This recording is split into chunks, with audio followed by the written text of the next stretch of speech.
All right, everybody, this is Ben and Titus. Welcome back to another episode of the Oregon Bridge.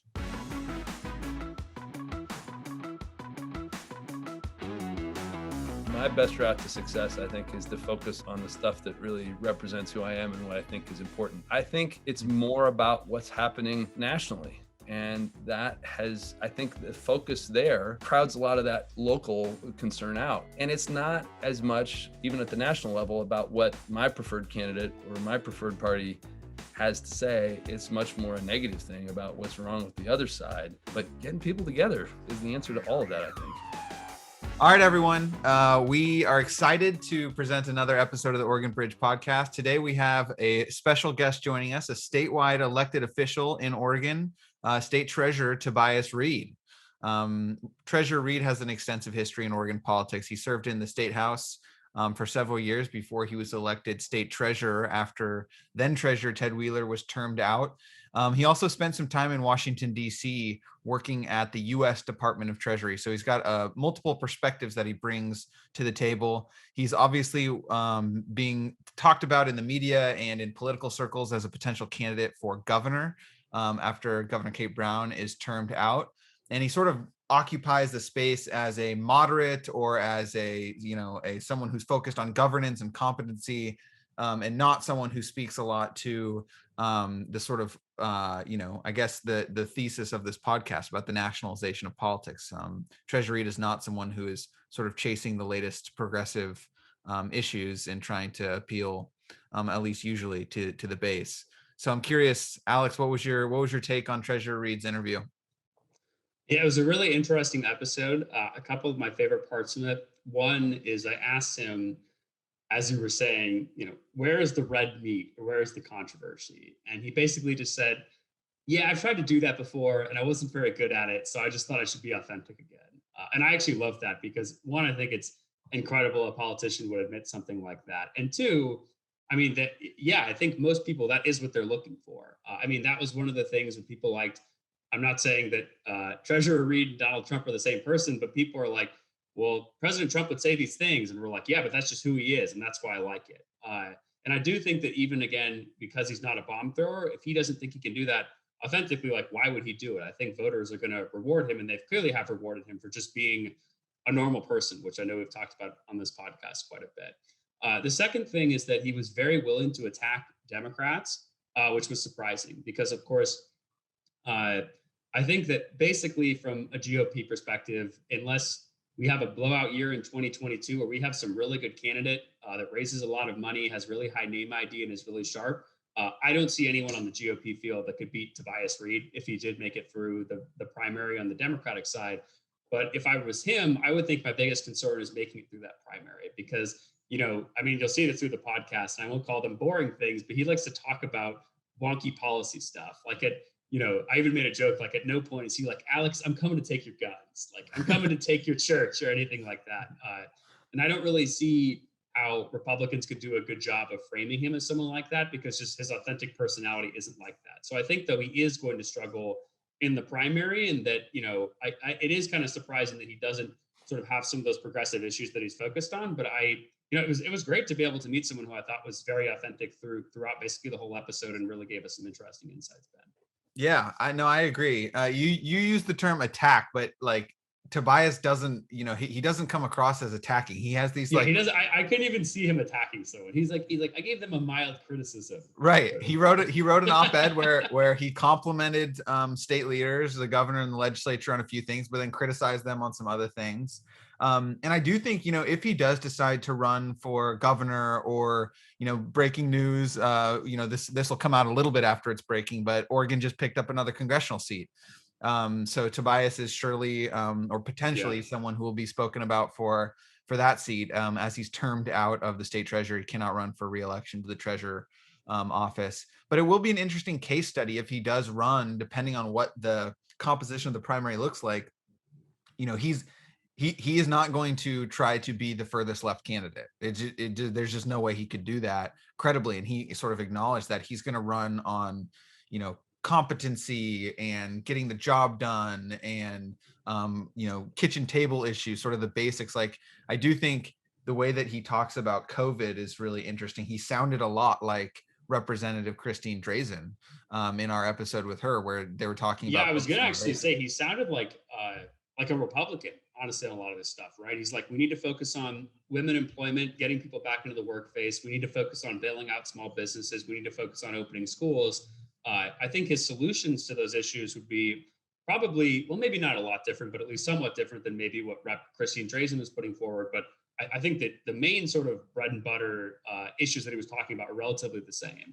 And so, yeah, I thought that was kind of surprising too. But yeah, I mean, that just clearly is who he is, and those are the issues that he really wants to focus on and think can move the state forward. So, I mean, I do appreciate that sort of honesty, which I feel like we really just don't see a lot of out of the political class today. For sure. Well, thank you everyone again for listening.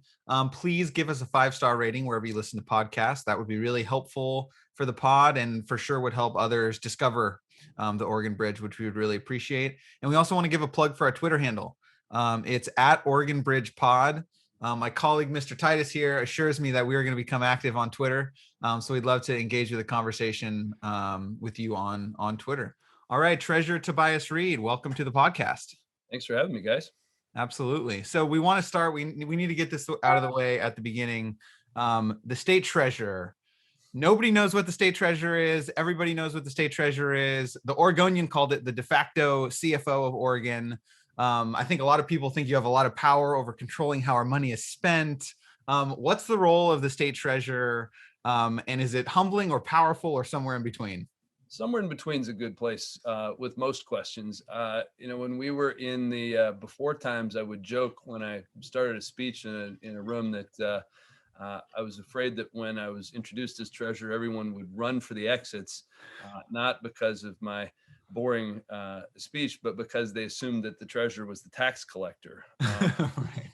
Not true. It's also true, or it's also not true, as you said, that we don't have any role in deciding the state budget. The way I typically summarize it is that we have a role in keeping public money safe and hopefully growing before it's used for its intended purpose. So we invest the state's portfolio. The largest portion of that is the public employee retirement fund, or the pension fund, but it also includes the short-term fund, which is really kind of the money market for state agencies and for a lot of local governments who choose to do that with us. There are a bunch of other funds that we invest as well. So all told, $110 billion that we're responsible for on behalf of state agencies and beneficiaries and various other people. We're also the bank for the state.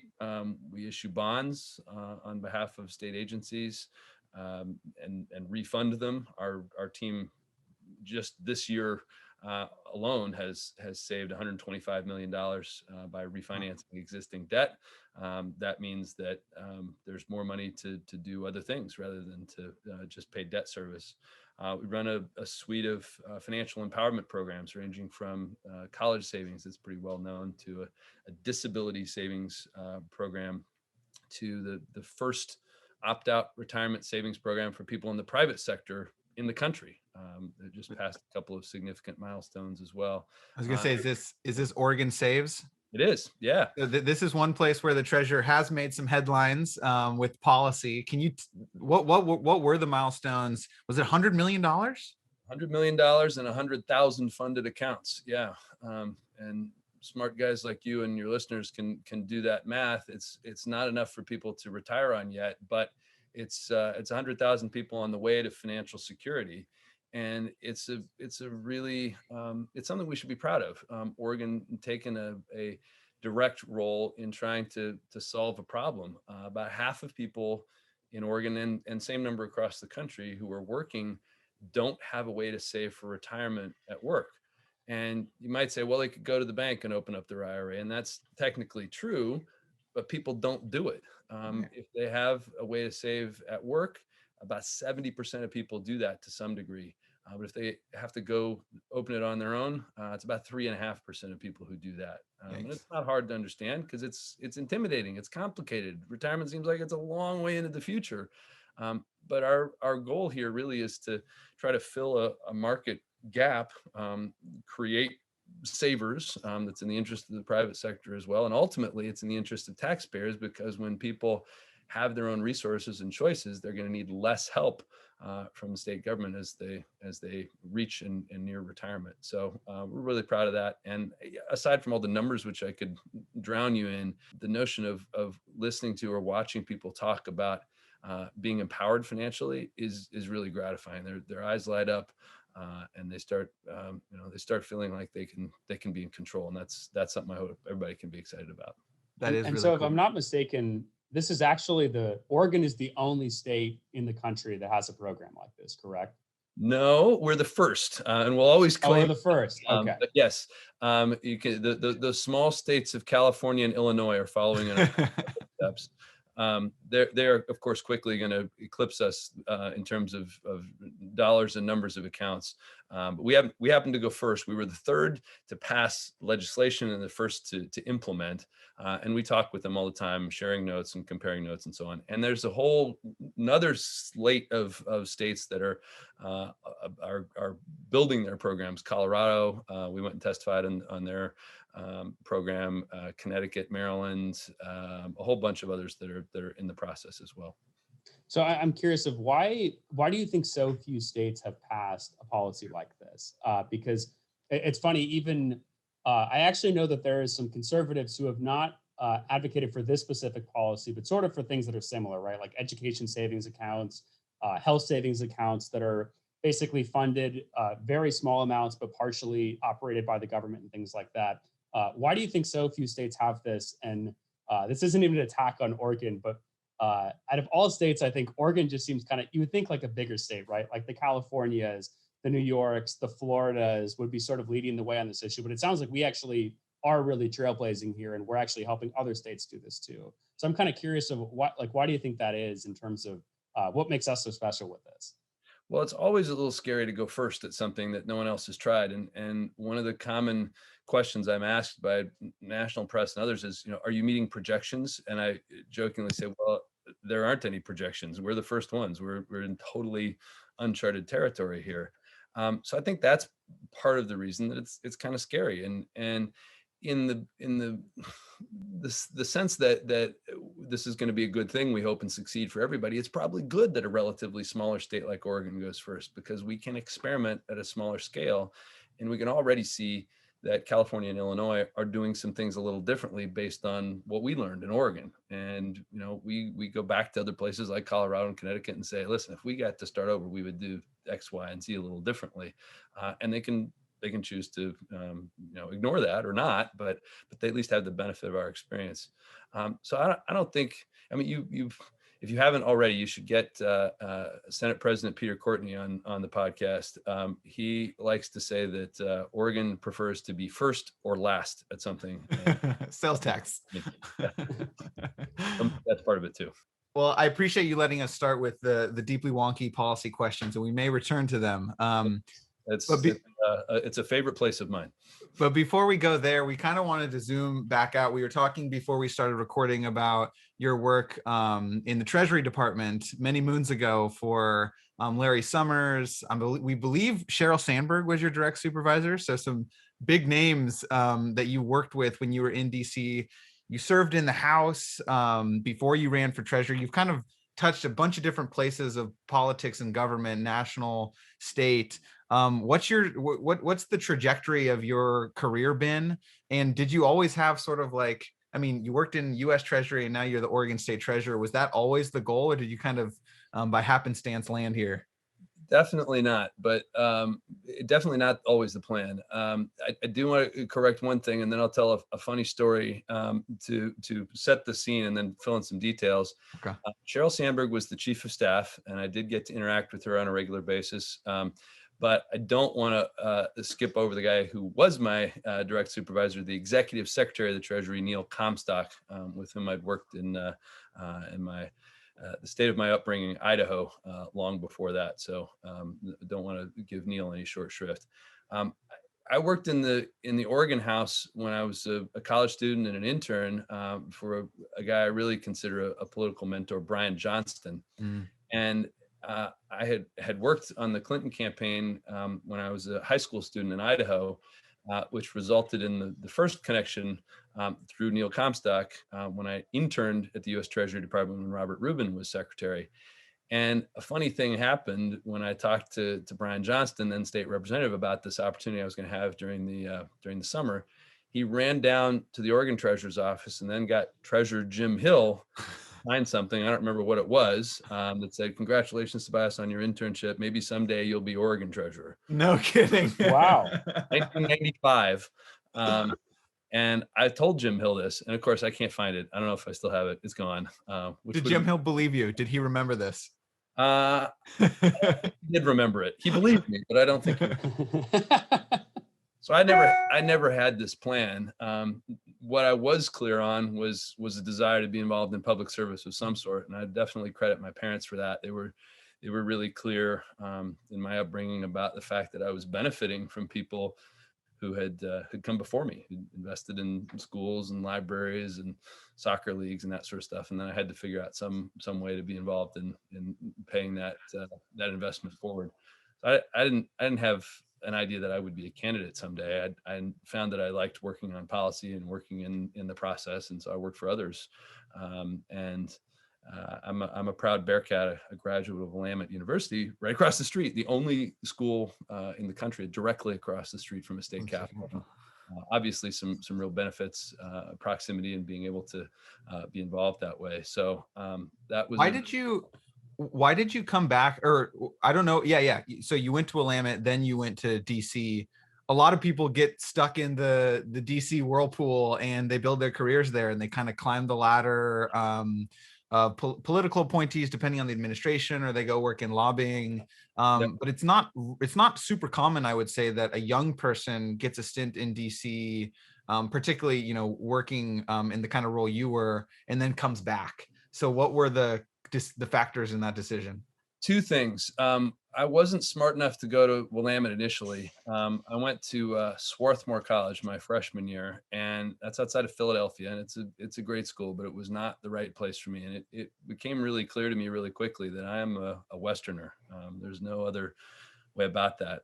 And the other thing was when I got the call to come work as a full-time person in the Clinton administration. I was home in Idaho visiting home, and one of my political heroes is C. Andrus, who was governor of Idaho 4 terms and was Interior Secretary in the Carter administration, and he's sort of the Idaho version of Tom McCall. If there's a Mount Rushmore in Idaho, he's maybe all 4 faces. May have Frank Church. Frank Church still gets one too. But I went to see him and said, what advice do you have for me? And he gave me great advice when I was elected to the legislature and that sort of stuff. And he got right in my face, and I can't replicate his voice, but he said, go back there and work really hard, and then do not get stuck there. Get your back home. And you listened. Yes, I did. And it helped to go to business school at the University of Washington. You can edit that out. We'll beep that out. But yeah, the Swarthmore experience and Governor Andrus both made it really clear that I'm a Westerner and a Northwesterner more specifically. So it wasn't hard. So I'm really curious, Treasurer of. So you went to DC, you worked in the Clinton administration, you came back to Oregon, you were elected in the early 2000s. You were just reelected to treasurer. How have you seen not only Democratic politics change nationally over the past 15, 20 years or so since you've been involved in it, but also locally in Oregon? A big topic that we like to talk about on this podcast is what we call political realignment.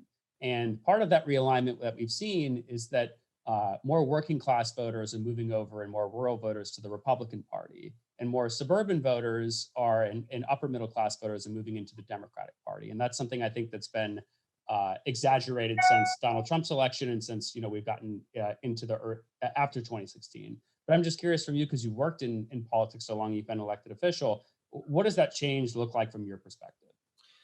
I think I'm hardly the first person to make this observation, but I think it's a good question. And my mind goes to immediately is how, well, one of the best things about running for the legislature, and all of you know this, is knocking on doors, is the direct feedback you get from voters, a chance to hear what they're dealing with and what's real. And I haven't gotten to do that as much in recent times for obvious reasons, COVID and being a statewide candidate. But even before COVID, when I would go out with others to do that, there's a lot less of that. That's part of that conversation at the doorstep these days. It's more about what's happening nationally. And that has, I think the focus there, it crowds a lot of that more local concern out. And it's not as much, again, not an original observation, but it's not as much, even at the national level, about what my preferred candidate or my preferred party has to say. It's much more a negative thing about what's wrong with the other side. Yeah. And that too crowds out the, okay, as others have said, I get a strong sense of what you're against. What are you for? What would you like to see? What would what do you think needs to happen?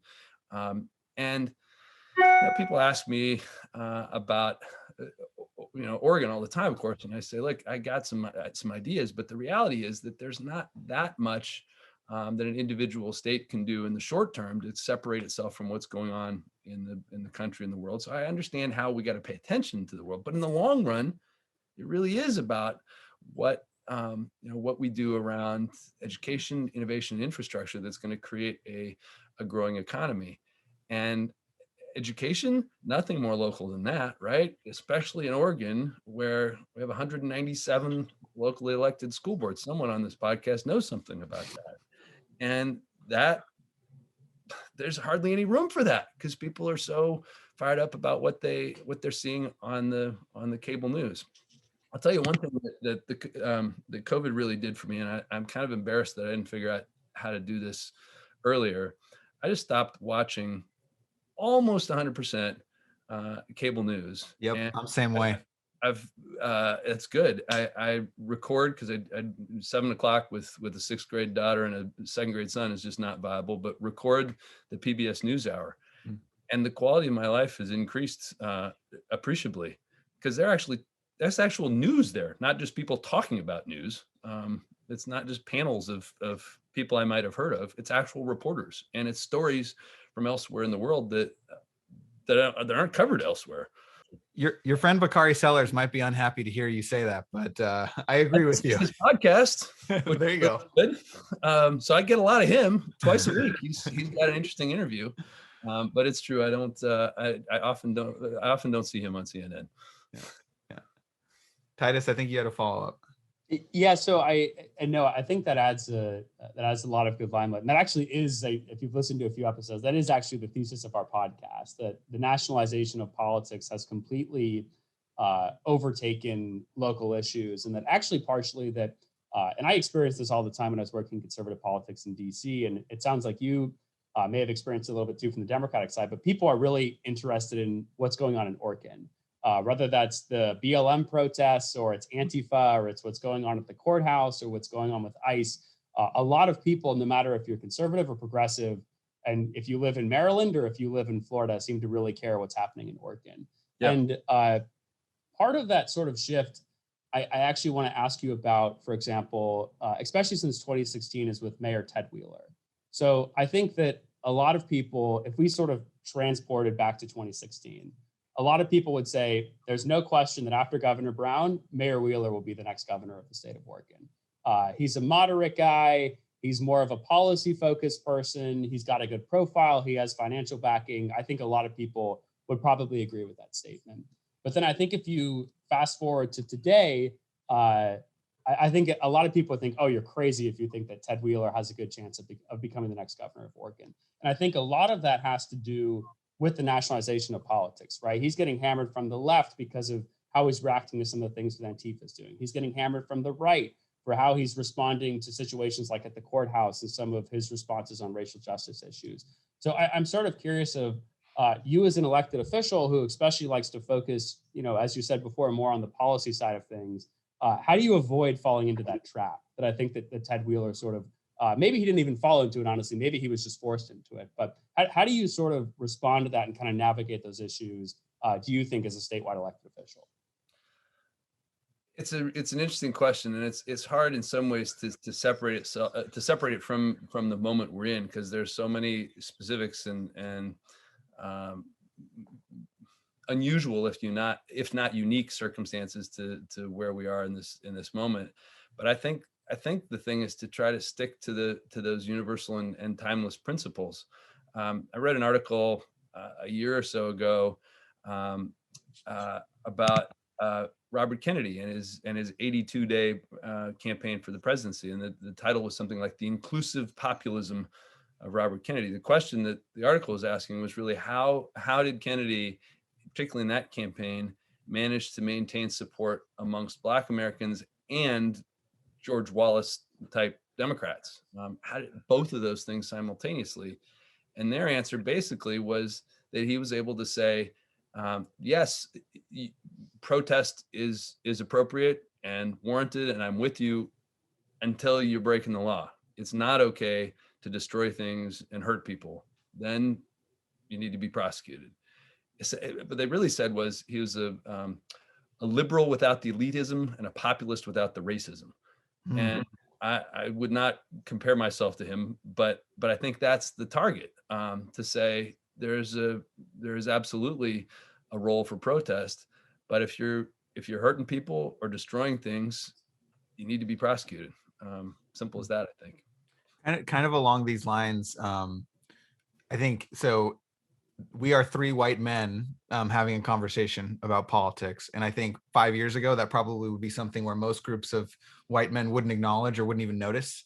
But obviously racial dynamics in our politics are front and center. And I think many would say in a positive way. But I wonder, in your position as one of the highest ranking elected officials in Oregon, who I'm sure you've read the articles about how Tobias Read is on the short list for the next governor, and we might get an extra congressional seat and blah blah blah. How do you think about, as a white man, a straight white man, who is also on the left, member of the Democratic Party, where as we've kind of alluded to in this conversation, whether you call it identity politics or racial justice or representation, it matters more today than maybe ever before, or at least in modern history, in terms of who we elect and who folks want representing them. How do you think about that? How are you processing that as someone who entered elected office before this was really a focal point of our politics, and now as a person with a major responsibility in a public position who is a white male? What is the internal dialogue that you're having about this question? That's a really insightful question too. I think the thing for me, I think for everybody, is to be aware of our own blind spots.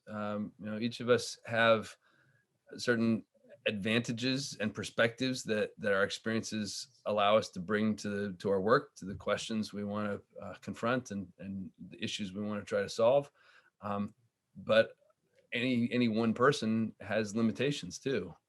And we've all got to try to be aware of that and supplement them, I think, by doing everything we can to connect with people who can help us with those blind spots. I want to take advantage of the perspectives and the lessons that I've been able to learn up till now, and talk with people who can help me understand things that I don't currently understand. All of us, just as you said, have those limitations, and the rest, I think, to some extent, I don't worry too much about what's going to happen down the road. It's a matter of trying to do the very best that I can right now. I really like being treasurer, and there's plenty of stuff to that can take all of my talents and energies, and so I got to figure a lot of that stuff out, and I got to call on a lot of people to help me deal with those things. So the rest of it will work out. I think the range of issues and challenges continues to change, so it'll keep all of our full engagement. So Mr. Treasurer, I actually wanted to follow up on something you said earlier about pragmatic populism. I promise this will be the last political question too. Then we'll move into a little bit more policy stuff. But you said something really interesting. I learned what an Ask Me Anything was on Reddit. I'm now experienced at this, so keep it coming. Your treasurer Oregonians is on Reddit, so this is great. I love that. But so a question about that, because and Ben and I were chatting about this earlier, and it was funny because I sort of prodded around to some of my Republican and conservative friends before this, and I said, what's something controversial that I could ask the treasurer? And honestly, no one really had anything. It was, and sort of from my own research, I can bring some up if you need help. Oh, yeah, Ben, we might need some help, but yeah, sort of from my own research too, it's, sort of what I'm trying to say is everything I think you push forward, like I don't see any moments where, or any sort of public messages from you or your policy platforms. It's like, Alex, I'm coming for your guns and you better try to hold on to them. Or Beto, he's Alex, not I'm Beto. coming for your church or something like that. You're just like, oh, we have these savings account and I focus on, access to kindergarten. It's like, it's very serious sort of policy reforms that I think a lot of people are missing from politics now, because I think that a lot of our politicians are not actually trying to engage in policy. They're trying to become celebrities, but that's kind of a whole different conversation for another time. But my question to that goes back to kind of, as we talked about before, and you actually hinted at this, is that sort of like with the news, is that I feel like politics now, especially Democratic politics in Oregon, it's that whoever wins the primary will likely win the governorship. Or the senatorship or the state house or right. Yeah. And I think that, I think if you were in a general election versus probably any Republican at this point, unless something either really bad happened to President Biden or there was some big blowout on the national stage, I think you would probably beat any Republican we'd put up in Oregon for a number of reasons. But I think it's, I think it's interesting that, rather than a criticism of your party, Alex. Yeah. But I think it's, part of your issue potentially, or really anyone that's running more as policy minded, maybe getting through the primary, because I could really see someone saying, this treasurer guy, he's not progressive enough, or he's not calling for these loud issues that some other people are talking about. So, and I want to reference that in the sense of that, you've worked in Oregon politics and you've seen the national landscape change for a while, having started this in 2004. What do you think that sort of says about the state of our politics now, that some of those innovative policy ideas, like they don't really even seem to matter anymore? It's just more who can sort of be either the furthest to the right or the furthest to the left on some of sort of what I would say are like the more culture war issues. Yeah, I think you're right. It's a worry. It's a concern. I mean, all I know is that the elections I've run in and won, the times when I got uncomfortable were when I was tempted to try to do something that wasn't me, or to be someone or say something that wasn't authentic. And so my best route to success, I think, is to focus on the stuff that really represents who I am and what I think is important.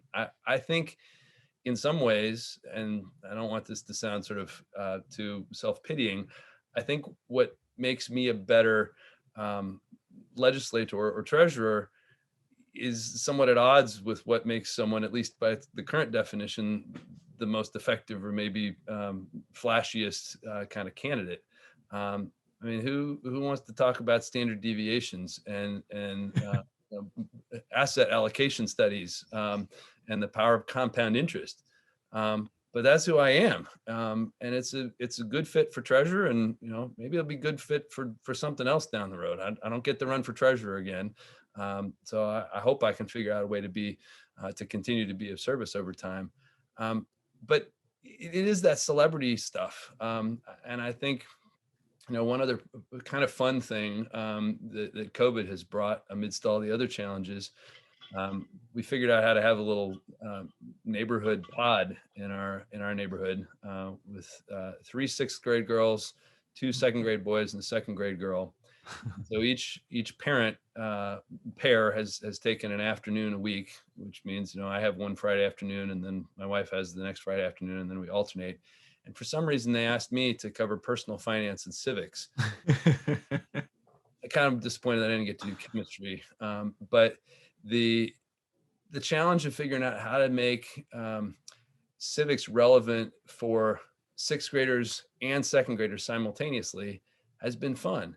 And it's created some interesting discussions, and we have to acknowledge what's going on in the world. I don't want to be, burying our collective heads in the sand, but it's been a useful exercise to sort of confront the current thing, and at the same time try to place it in larger context. And I'm not going to say we're reading Plato or anything with these sixth and second graders, but the idea of reassuring these kids that a lot of these issues that we're confronting are not new. They're the same things that people have been struggling with for thousands of years, different specifics, different contexts, and so on. But the role of individual freedom versus collective responsibility, that's not new. It's probably not going anywhere.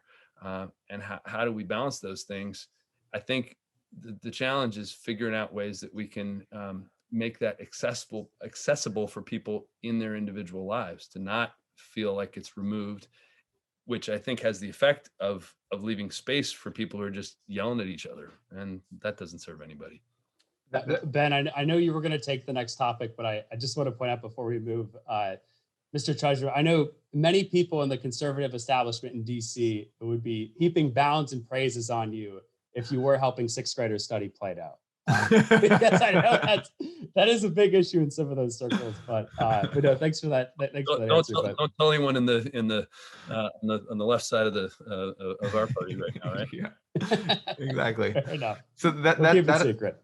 That's actually that answer is a good transition to what we want to talk about next, which is like, I think the overlap of COVID and politics, COVID policy and politics, I guess is a better way to put it. So you wrote a spicy op-ed in the Oregonian. It raised a lot of eyebrows because it's sort of like in a deep blue state where Democrats control everything, legislature, executive branch, judicial branch. Basically, it's rare that a sitting Democrat or statewide Democrat, especially, has like an honest critique of the management of a situation. And so listeners should read it. I think it's a really well-written op-ed. A couple of the spicier quotes are: "We need to stop reacting and start leading," and "Our pandemic battered economy needs our leaders to present a clear vision for our recovery and a map of how to get there." And this was, and it also did praise some of the acts that had been taken by the governor and the legislature, but it's really saying we don't have a strategic economic plan to recover from this, and our schools being closed prevents our larger economy from being able to function fully for the dynamics of the state treasurer teaching sixth grade, second grader civics on a Friday. So why did you write the op-ed? And part one, and then part two is, what's your evaluation of that? Was about a month or two ago. Is there a strategic plan? Like, are you confident in the direction Oregon is moving now, or do we still have a significant challenge on our hands? It was really interesting to listen to you ask that question, because I wasn't sure where you're going to take it at the end. I was about to say, sorry, Ben, that's still the relevant op-ed. I would still write it today. So that's the answer to the second part. I mean, things have happened since then, but I don't think we're necessarily in a lot better place. I'd almost be able to say, just, read it again. There are lots of things going on and lots of challenges to where we are right now. But to my mind, two things have to go at the front before all the other things. And that is safe reopening of schools and helping small businesses get through the pandemic. And it's in that op-ed, but I'll say what I mean here. These things are really connected. The economic experience has fallen particularly on women. That's kind of obvious. Before the recent welcome and needed uptick, we were at something like a 35-year low in the rate of labor participation by women. Wow.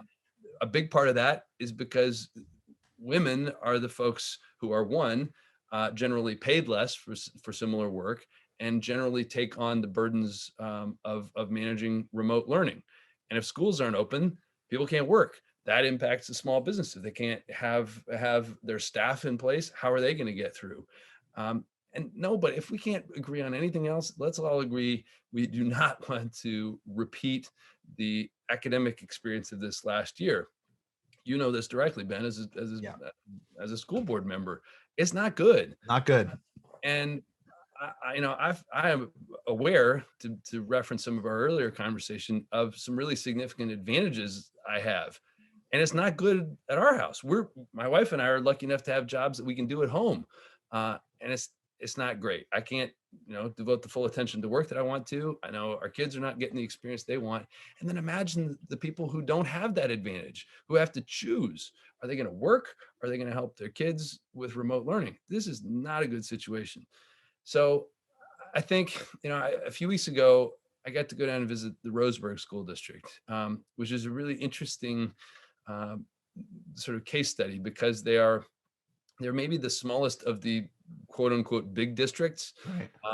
So they're kind of the Goldilocks district for the purposes of my exploration. So we went down there. We spent probably 3 hours sitting with their superintendent, a bunch of their staff. We're in a very big room. We all had masks on the whole time, so it felt fine with that. And I came home both encouraged and nervous. Encouraged because this district had figured out, and this was a few weeks ago now, they were a couple months into basically fully reopened with some creativity around high schools and block days and that sort of stuff, but they'd figured it out. So that was encouraging. Okay. The less encouraging part was it took them a couple of months of really deliberate effort and some missteps and some iteration and back and forth. And I don't see a lot of evidence, perhaps you can correct me, that there are a lot of other districts that are engaged that deliberately and creatively and with that much community involvement.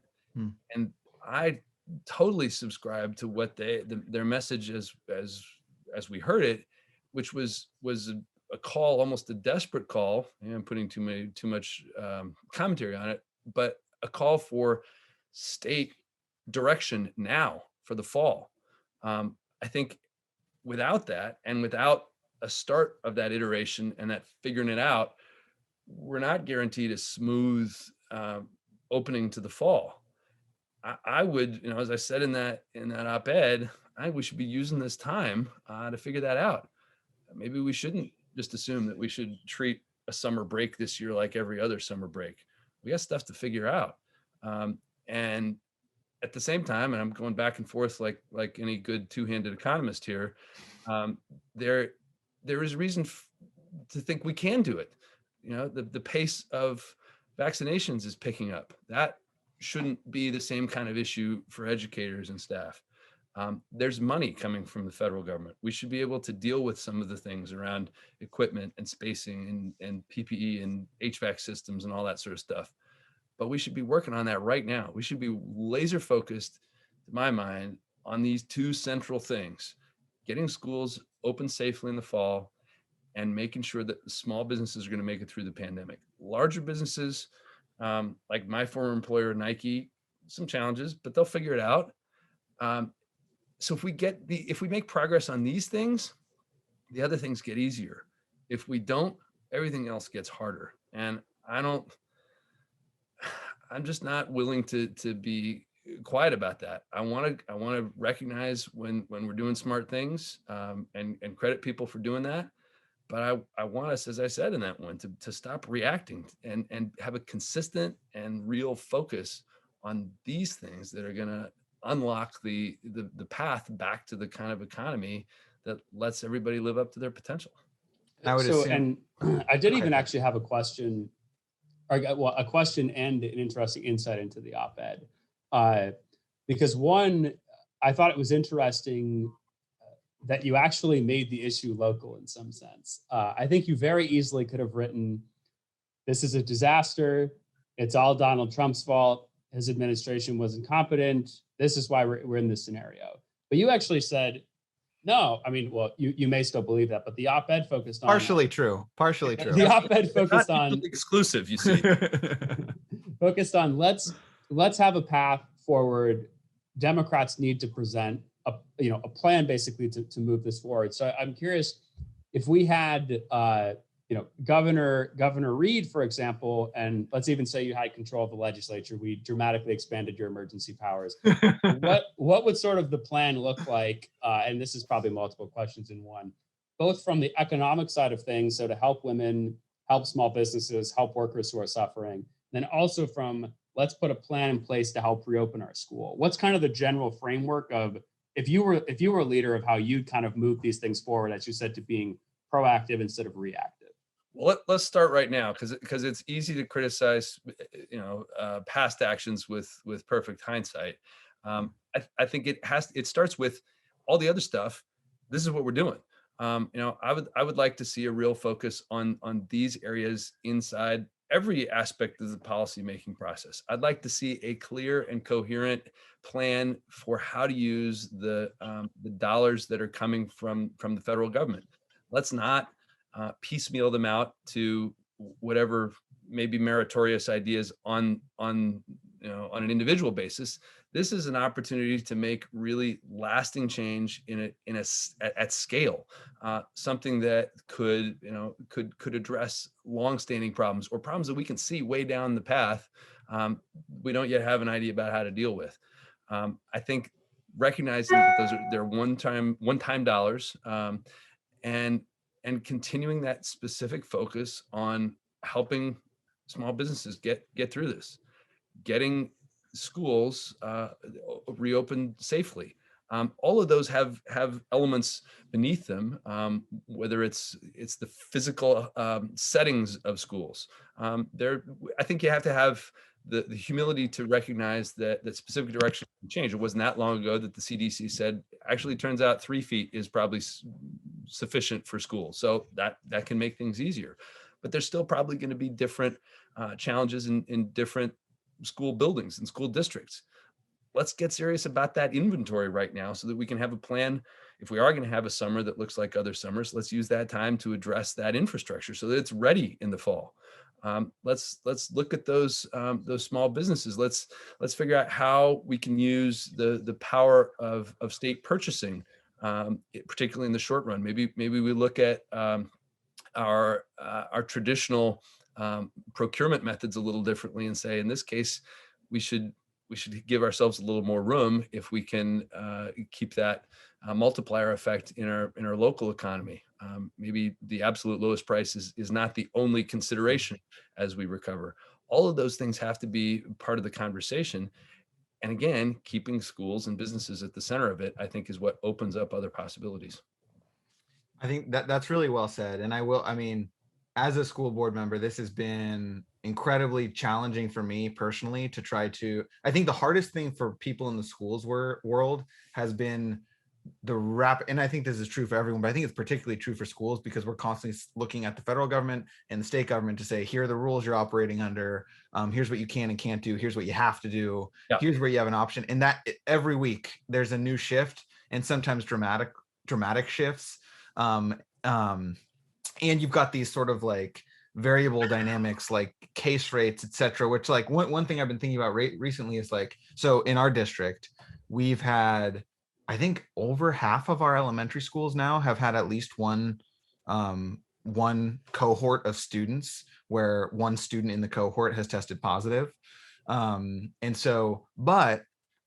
Meanwhile, vaccination rate, I think half of the state's adults are now vaccinated. So the death rate is substantially lower than it's been, but we haven't controlled for that in our formulas. Totally. I was pleased to see that OHA and the governor added hospitalizations as a factor as well. We have to get used to the idea that this is going to look a lot more like, in fact, where was I reading this recently? Can't remember whose column it was, but they said someone, a law student or a law professor created this fable, and they said, imagine if I gave you this wonderful invention that allowed you to travel really easily and see people and described all these other benefits that I'm not recalling right now. But the cost is 1,000 people are going to die. Would you take it or would you not? And all these smart law students say, no, wouldn't take it. And then the law professor says, well, what's the difference between that and a car? Yeah, essentially it. Yeah, we've accepted that, and maybe that's okay. but we're not going to get anywhere if we're going to say zero risk. We have to get to the point, I think, where we're comfortable with, and we've got to determine it. What's the acceptable level of risk?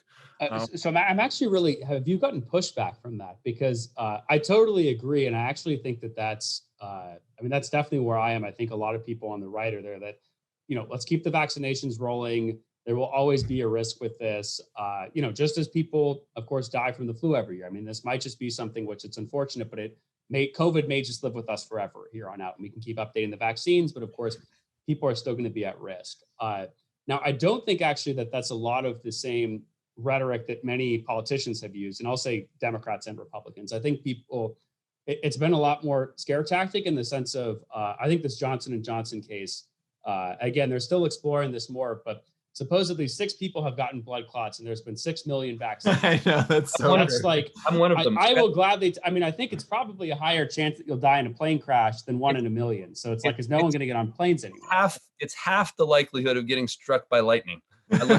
Yeah. I'm tomorrow is 2 weeks for me from Johnson & Johnson. It's absolutely don't leave the house, Tobias. It's too dangerous. You need to be careful. Wear my mask. You're right, Alex. But I also, on the other end, I'm not of the sort that says no masks. I'm 13 days out. I'm still wearing the mask. If for no other reason than to express solidarity with the people who don't yet have the vaccines. It's pretty easy. It's a little uncomfortable and inconvenient, but you got to do it. And you got to do smart things. It's not a binary choice where going, not refusing to leave the house or running around and doing all irresponsible things. It's so consistent with the rest of our conversation around the need to cultivate tolerance for incrementalism and nuance. Well said. So I got to ask you a bigger question. We're almost out of time. And I know Mr. Titus is going to have a flood of dogs running through his door soon. That's going to destroy our audio. So we got to get to this question, and then maybe Alex, you can ask the final question. So whenever we have Republicans on the podcast or someone like Jamie McLeod Skinner, we ask about the urban-rural divide, but we don't ask suburban and urban Democrats about the urban-rural divide very often. It's really something that we and I think it's because sort of in using the frame of Jamie McLeod Skinner, like the I-5 corridor is who's in charge. Portland, Washington County, Clackamas County, Salem. And she did actually explicitly say that too. That wasn't even just the frame. She explicitly said they are the ones in charge. Rural Democrats don't have power. And not just like in government. She was speaking more broadly about like political institutions and interest groups and like all of these. So, but I think that we all kind of recognize that this urban-rural divide question. We've got the Greater Idaho campaign, which maybe you have a unique perspective as a former Idahoan about that. You have a funny comment on that I'll share from someone else in a moment. But I think really the question is like you actually do have a unique responsibility here, I would say, as a statewide elected official. Unlike most folks who speak on the urban-rural divide, they don't actually represent folks outside of their constituency. You do. So what's the solution or solutions, or is this something where, our polarization is so severe at this point that we need to just accept that this reality is where we're at?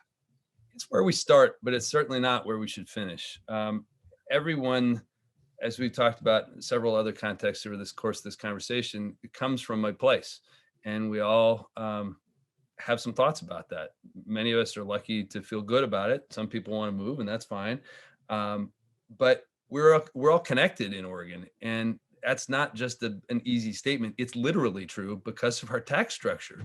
An economic success in one part of the state accrues to the benefit of the rest of the state because people pay income tax, which is then redistributed throughout the state. The scale is interesting. So, it's easy for someone in Portland to dismiss in an insulting way some small economic success in another part of the state. But, if you factor for scale, that it would be a really huge deal in Portland. So I think that's the place to start, and to recognize that we all want largely the same things. We want our families to be healthy and safe and happy and nearby. That's true no matter where you live. And I think that's on a practical from a practical standpoint, we need some more exchange programs. Form I more totally agree. You've probably seen that there was a great piece on Oregon Field Guide several years ago, where it's just such a great concept. Some students, I don't remember what age they were, probably middle school or maybe high school, who went off to Eastern Oregon and participated in a sheep shearing operation, and they had to get up early and they had to go out and milk the cows, or I don't remember all the details, but that was totally different.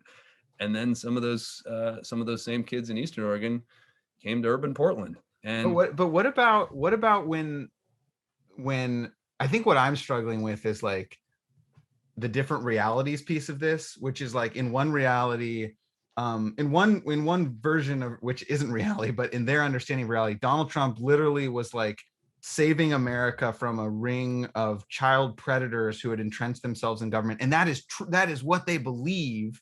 And on the other hand, Donald Trump is a literal criminal who somehow has escaped a prison sentence despite being awful. Like, was put in office by Vladimir Putin.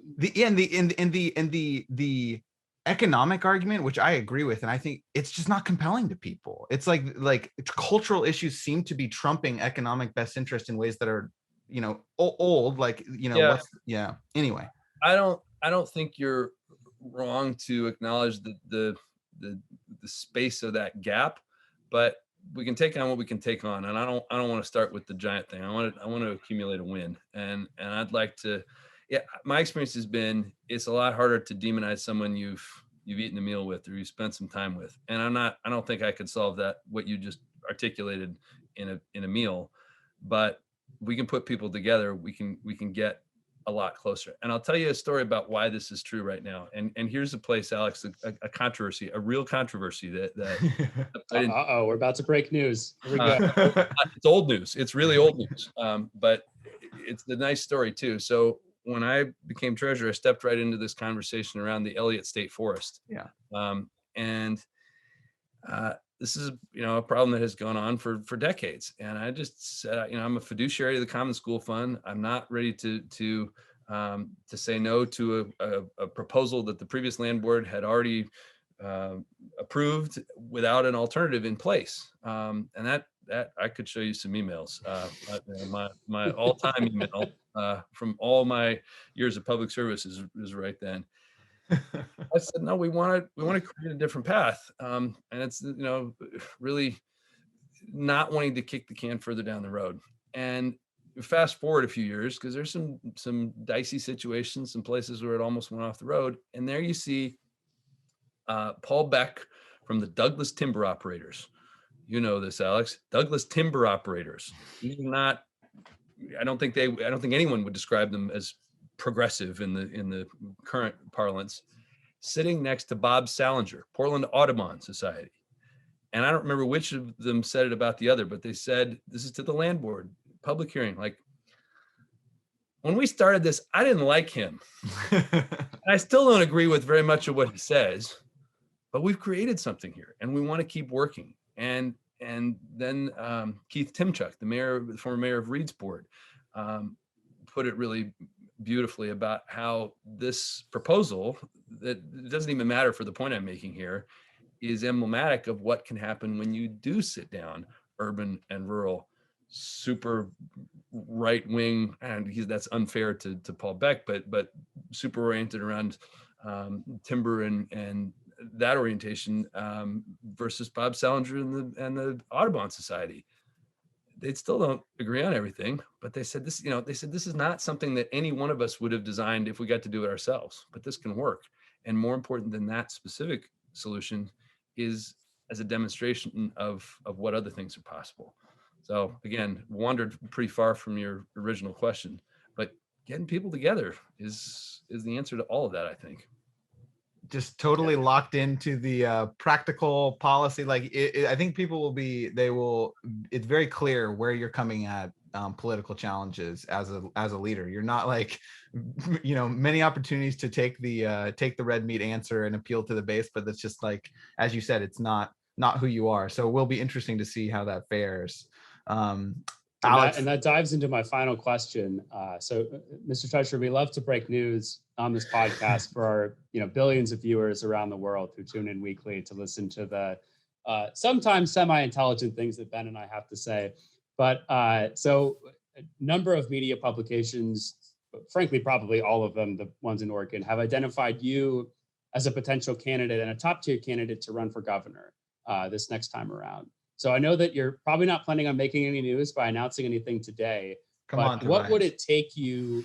What do you think it would take to go from, hey, I'm exploring this idea and I'm thinking about it, to, okay, it's time to throw my hat in the ring. There's no question, I'm moving forward with this. I appreciate that's a different way of asking the question than I sometimes get asked. I want to make sure that I'm doing everything I can to move the state forward. And if I end up being nothing more than treasurer, that's great. It's a terrific job, and I think we've done some important things and have some more things to do. I want to see how the conversation continues to evolve, what the circumstance looks like. If I feel like I've got something to offer and there's a path for me, that's certainly a possibility. But we're a long way from that.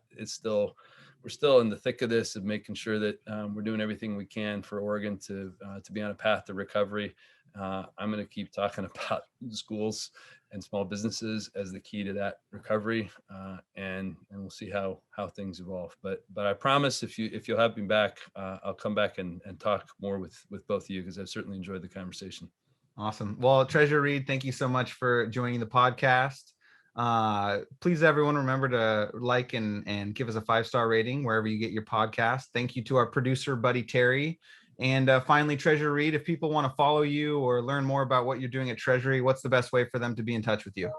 We're on all the social media outlets on an official basis and a political basis. So at Tobias Read is the unofficial and the easiest to remember. At Treasurer Read is the official side on Twitter. Perfect. And do you have TikTok also? I don't think we've done any TikTok. You are on Clubhouse though. Yeah, I think you are the first Oregon elected official that I've seen on Clubhouse. So you are a trailblazer in that sense. Ahead of the times. We're trying. All right. Thanks for being here, Treasurer Read, and thanks everyone for listening. We'll see you next time. Thank you. Thanks so much.